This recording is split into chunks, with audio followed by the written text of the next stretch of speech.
quero saber. Eu preciso saber. Afinal, o que está acontecendo aqui? Ai, são tantas perguntas.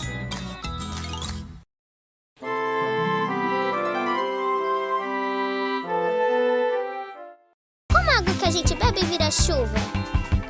Será que a água que a gente não bebe vira nuvem? Se a água cai lá do céu, como ela volta pra lá? Se não chover, não tem mais água? Mas e o mar e os rios?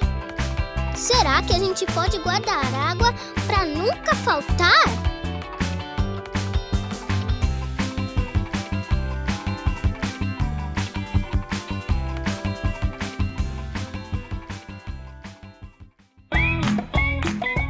O Show da Luna, no Discovery Kids.